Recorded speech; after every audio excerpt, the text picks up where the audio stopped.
Proclamação do Evangelho de Nosso Senhor Jesus Cristo, segundo São Lucas, capítulo 15, versículos do 1 ao 3 e do 11 ao 32.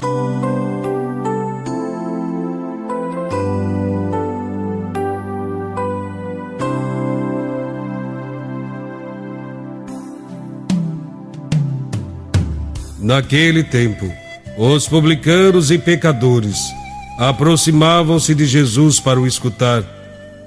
Os fariseus, porém, e os mestres da lei criticavam Jesus, dizendo: Este homem acolhe os pecadores e faz refeição com eles. Então Jesus contou-lhes esta parábola. Um homem tinha 2 filhos. O filho mais novo disse ao pai: Pai, dá-me a parte da herança que me cabe. E o pai dividiu os bens entre eles. Poucos dias depois, o filho mais novo juntou o que era seu e partiu para um lugar distante, e ali esbanjou tudo numa vida desenfreada. Quando tinha gasto tudo o que possuía, houve uma grande fome naquela região, e ele começou a passar necessidade. Então foi pedir trabalho a um homem do lugar, que o mandou para seu campo cuidar dos porcos. O rapaz queria matar a fome com a comida que os porcos comiam, mas nem isso lhe davam.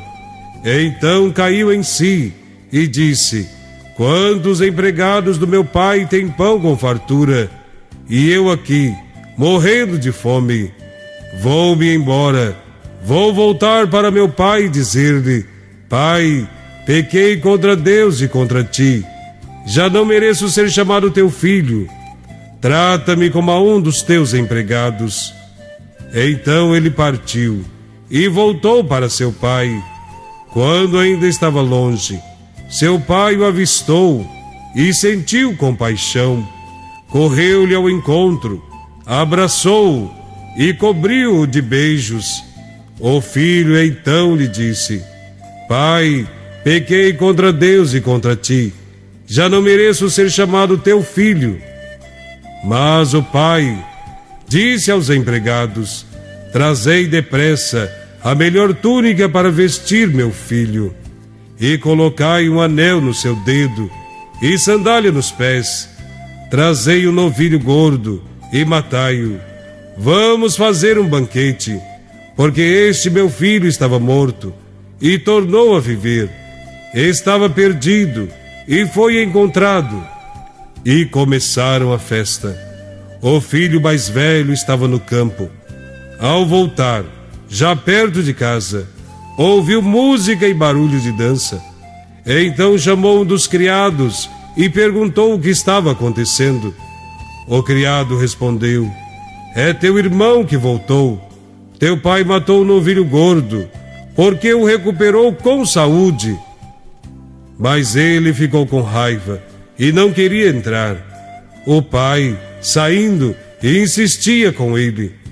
Ele, porém, respondeu ao pai: Eu trabalho para ti há tantos anos, jamais desobedeci a qualquer ordem tua, e tu nunca me deste um cabrito para eu festejar com meus amigos.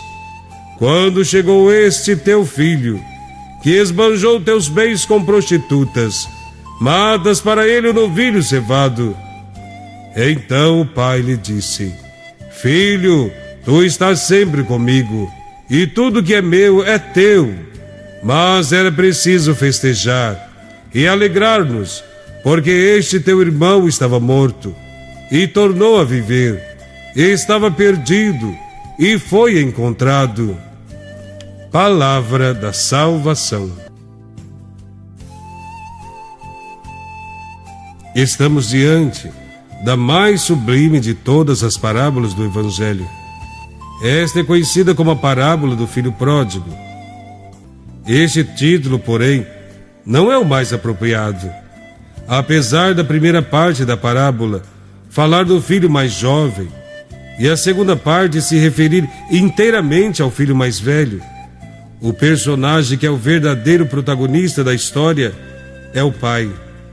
Eu a chamaria de parábola do Pai bondoso, pois fala de Deus e do seu amor. Nos primeiros versículos desse evangelho está escrito que Jesus está junto com os publicanos e com os pecadores, e os fariseus começaram a levantar críticas contra Jesus porque anda com eles. É para estes líderes espirituais que Jesus conta a parábola. É para dar uma lição a eles a respeito da bondade de Deus. Os escribas e fariseus são representados na parábola com a figura do irmão mais velho. Eles são os que cumprem fielmente todos os mandamentos e os preceitos da lei e têm certeza de que adquiriram méritos diante de Deus mais do que os outros.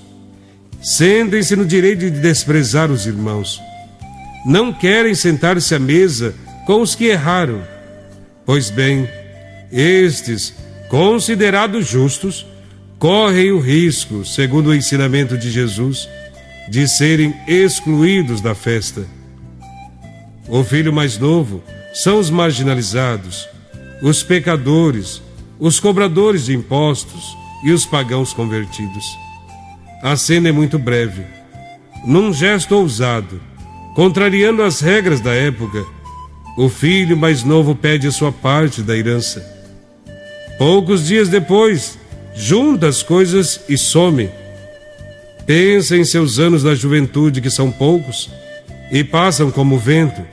Para ele, há o risco de perder as melhores oportunidades e o tempo mais propício de viver a vida. O pai não impede a partida.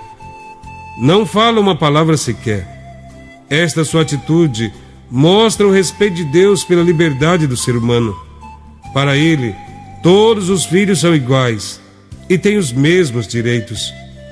O filho mais jovem talvez tenha abandonado a casa porque estava em busca de aventuras. Entretanto, podemos pensar que o abandono da casa possa ter também outros motivos. Frequentemente, os irmãos mais velhos também têm culpa. São eles que às vezes se sentem no direito de julgar e condenar os que pensam de maneira diferente. É evidente que se na casa do pai se cria um clima nada cordial, alguém decide ir embora. Quando alguém abandona a comunidade, deveríamos nos perguntar se os irmãos mais velhos não têm responsabilidade sobre esta saída. A vida do filho, longe dos cuidados paternos, se torna muito diferente e está pagando o preço de sua imaturidade. Estranho em terra estranha, passa a viver a condição de servo, deixa de ser filho para ser escravo. Sua condição é extremamente humilhante, pois cuida de porcos, atingindo o fundo da humilhação, reconhece seu pecado e a perda da filiação e pede para ser admitido como servo. O filho mais jovem não encontra a felicidade que esperava. A aventura não o satisfaz, mas a experiência do desencanto é providencial, pois permite recuperar a consciência de si mesmo. Quando o filho mais novo resolve voltar, tem-se a impressão de que o pai jamais desistira da ideia de que o filho não voltasse.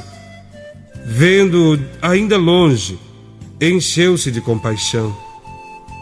O pai não se preocupa em descobrir o estado de espírito do filho, não verifica se ele deu conta do mal que aprontou e se está sinceramente decidido a mudar de vida. Apenas abraça-o, sem lhe perguntar nada. Em seguida, os servos são chamados para vestir o filho, devolvendo-lhe a dignidade e tornando-o importante, pois ele estava morto e voltou a viver. Se o irmão mais velho estivesse em casa na hora, com certeza o mais novo não teria entrado nunca.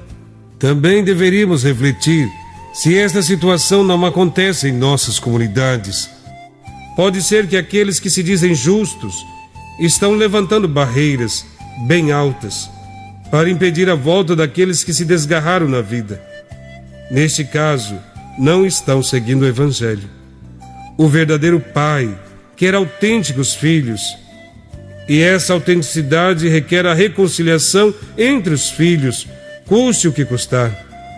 A parábola não diz se o filho mais velho assumiu a reconciliação para entrar na casa, ou se preferiu ficar fora da festa.